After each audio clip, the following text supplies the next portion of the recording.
We buy this New Country organic by the tote, 1,000 pounds. It comes out to about 78 cents per pound with shipping and tax.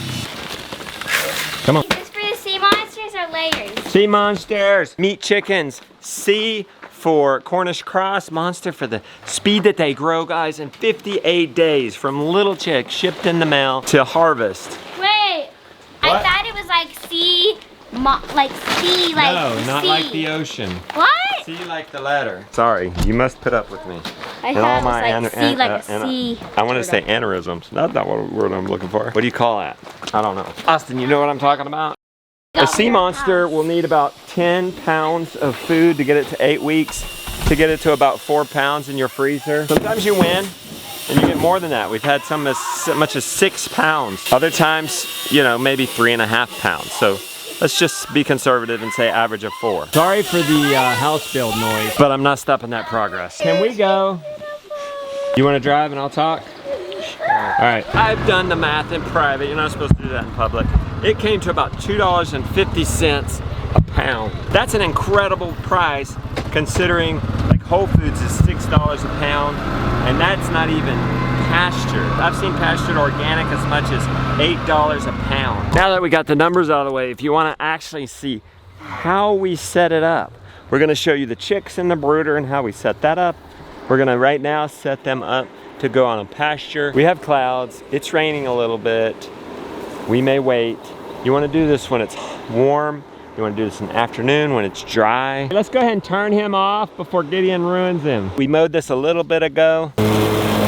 Hey, you want to go parallel on your bank here. You want to move the shaw parallel with the slope, not up and down. We are also putting the sea monsters, we're putting them in a poor part of our farm. This part of the pasture needs some more nutrients. Those sea monsters will improve this pasture like nothing else. Guys, grab the Premier One shocker knot net. This shocker knot net is clutch for getting them out at 3 weeks old. I showed this in a previous video. Can you turn that off? Come on.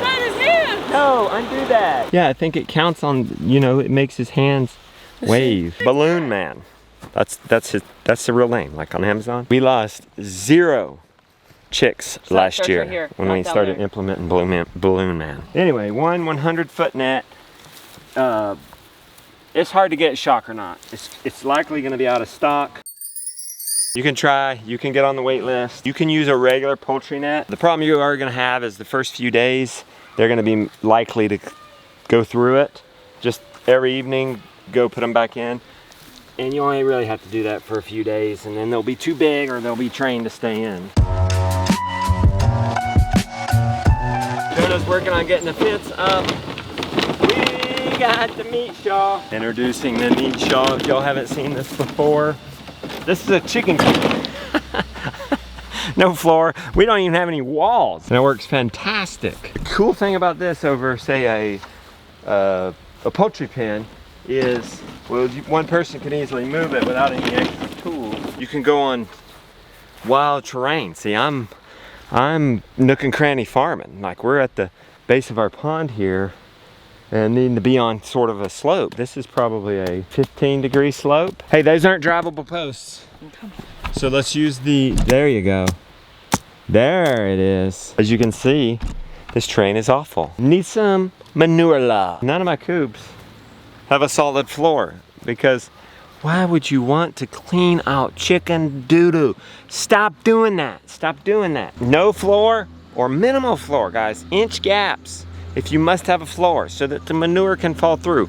Mobile coops, always mobile coops, even in permanent situations. Move the coop around inside the deep bedded run. Okay, and you spread that manure love. No more cleaning out chicken doo-doo. Instead of cleaning it, we're fertilizing a poor pasture. The chickens will collect under this. Get out of the rain, get out of the sun and the heat, and have that shade and just manure. We'll leave them there for one day and then we'll, here, move this forward. I guess I'll show you that in real time. There's 3 moves inside of this net, and then we move the net. Give yourself a gift, the most wonderful gift, and never manage manure.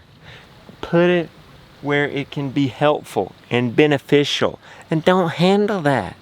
That's evil chicken poo. But when you put it in place without having to check check it. That's holy chicken squat. Not drivable posts. You did it all the way around. Good job. Oh, let's do these if we can. And if it hits a rock, let's just move it over slightly. There's a big gap. Big gap. Get big gap right there. Look at this. Big gap in the bottom. We got these handy dandy garden stakes. We're going through the bottom. It's not electrified, so it can totally ground out. And already that has helped a lot, right? Get them in. By foot or by, did you try to drive the post? So we stretch that back out. Let's just move it over a couple inches and hope we aren't on a big rock. We weren't. So moved it over a couple inches and it went in fine. In good soil, you don't have to do this. We won't have to do this in a couple of years. Maybe we can get away with hitting the top because it's a rubber mallet. All right, I'll take it back. You can drive it if it's a rubber mallet. Just as getting us more stakes in these high spots like that. And once the chicks get bigger, say in a week or so, we don't even worry about that. They don't crawl under. But when they're wee little things, they do get under something like that. Let me give you a tour of the meat shawl while we wait on Josiah. It's on 26-inch, flat-free, marathon tire for easy moves. I'm moving this with one hand, y'all. I'm moving this. It's an 8 foot by 8 foot.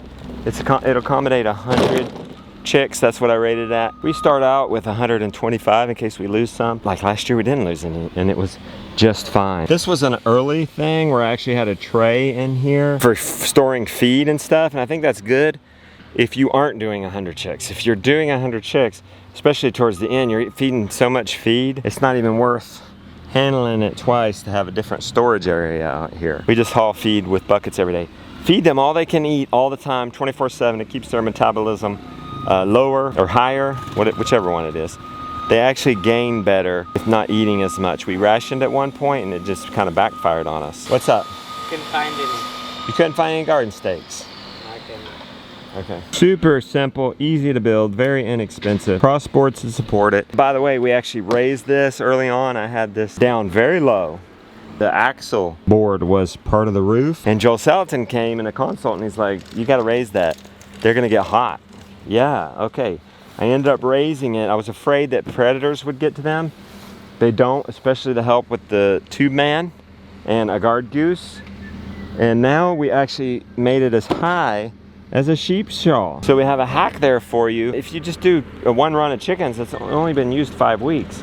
So you could have other purposes for this. It could be a pig shawl, it could be a sheep shawl. And now it's high enough that the guard goose can get in there. So if you built one of the old ones, my apologies. We were working things out. You could just add risers and just raise it up a foot, or even a little bit more like this, and you've got a sheep shawl. This pole is actually removable. So when you go to harvest day, you could actually prop up the meat shawl and get under there and catch these chickens for the harvest. I'm running a single strand electric to a plug-in energizer from Premier One, just more bang for your buck. We're gonna get a lot more power. You could run a solar energizer. I would suggest their highest one, the 120, and that gives you like 2 joules. You wanna look for joules when you're getting a energizer. My rule of thumb there is get as many joules as you can afford. I think we've got 8 joules coming through this line here, and that gives you way more forgiveness and if it grounds out in different grassy spots or whatnot. And with kids managing the farm, that's clutch.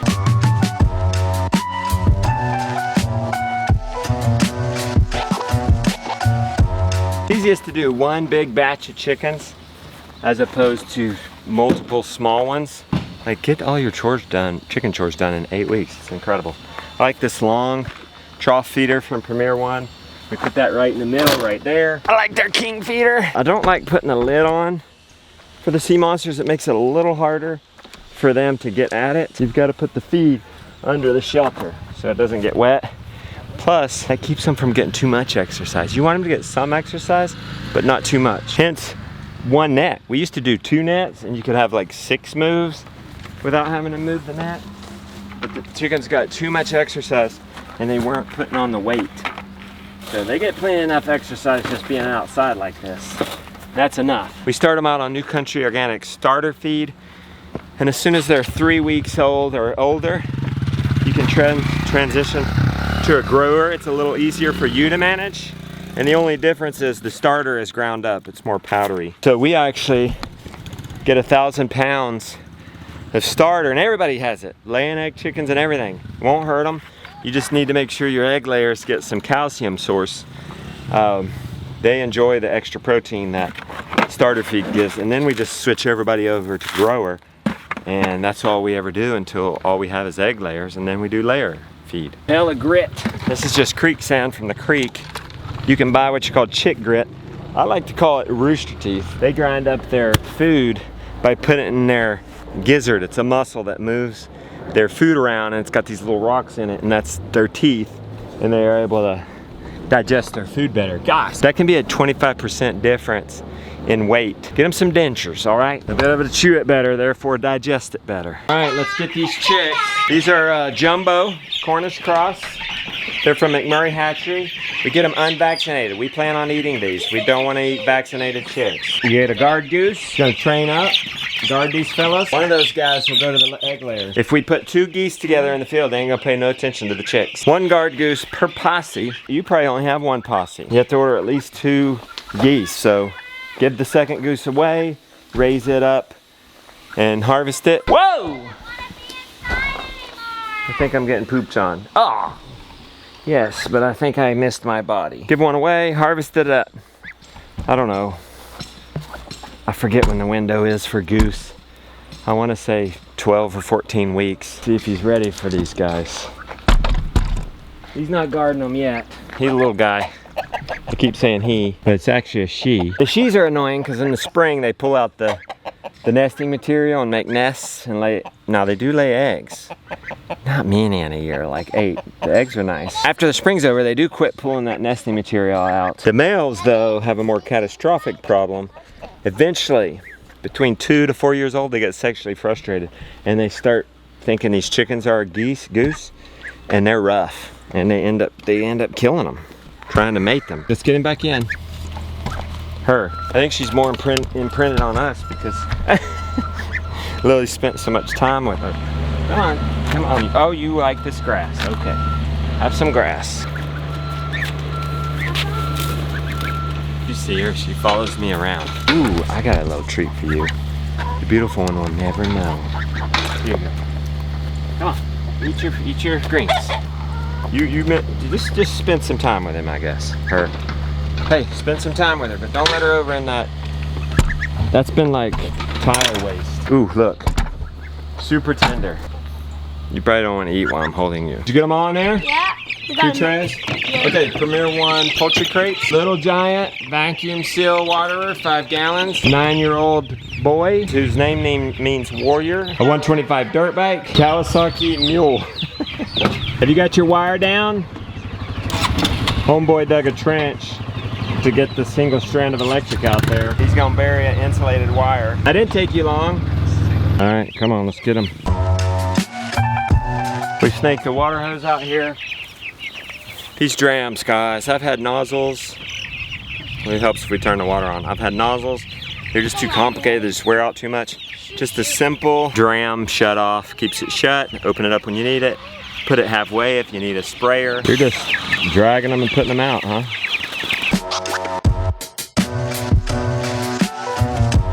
Look how fast they found their feed.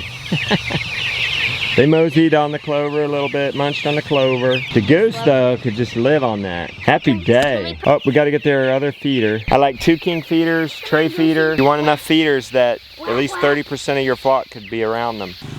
The tadpoles. He can swim, he'd rather not. I like 2 waters. We need to order another one. For now, they're little. 1 water will do. I like to keep the food spread out, but close to the coop. Under the net with the hose instead of over, so you don't sag your fence. These guys getting the grit. Some out getting some grass. Guys getting feed. At 3 weeks old, these guys have their feathers. It could be down to 30 degrees. I wouldn't want to put them out if it's going to be 30 degrees and wet. I wouldn't do that combo. Probably 40 and wet and higher is fine. We're in like 49 right now, 50 at night. Could be wet. That's fine. We normally wait till we set them out at 3 weeks old. At least let that be your last possible frost date. So for us, May 12th, they're ready to go out. Let 2 men go, come on.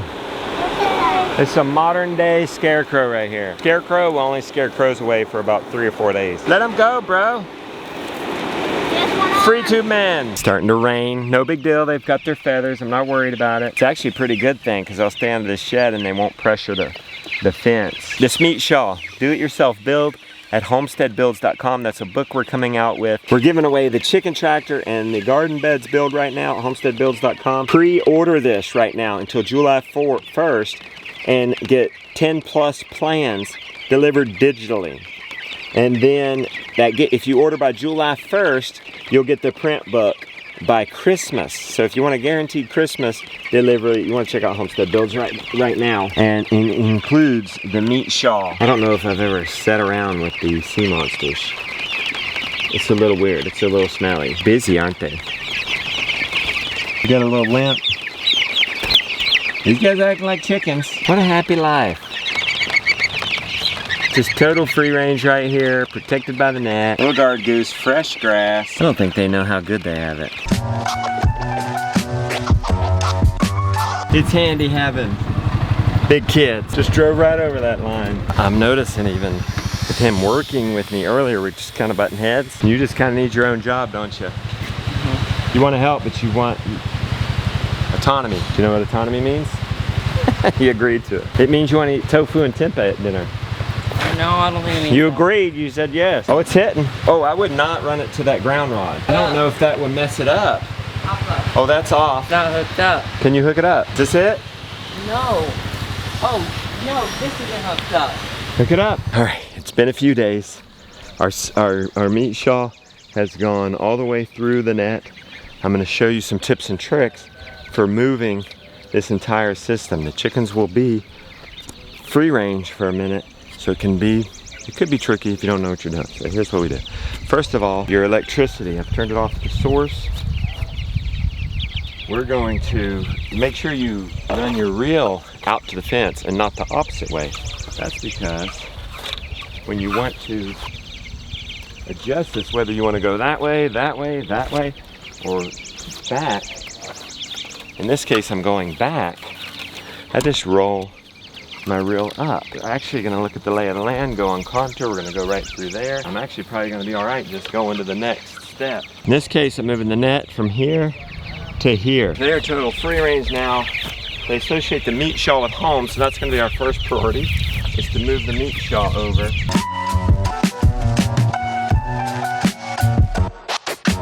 Let's go ahead and move the food.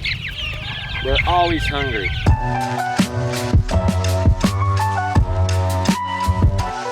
Their first move outside the net. Don't panic. They just don't know what we want yet.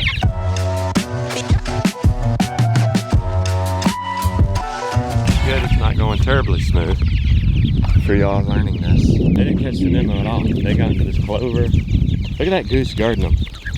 Isn't that something? I'm just going in behind them. I've got that net down there. Notice we haven't taken down the whole net. Before we start moving people over, we're using it now as a corral. If all else fails, you could get a pig board just to be safe. It'd be a lot easier to herd them with. Chickens don't herd that great. They herd like cats. But we got them over. We're gonna try to close in the back end. They're gonna tend to wanna go back. As expected, everybody's loitering around the meat shawl, the snack machines, the water cooler. We're wide open down here, and doesn't matter. I'm cool as a cucumber. I know nobody's gonna get out. Just relax, enjoying the cool morning. They like to hear them chirping.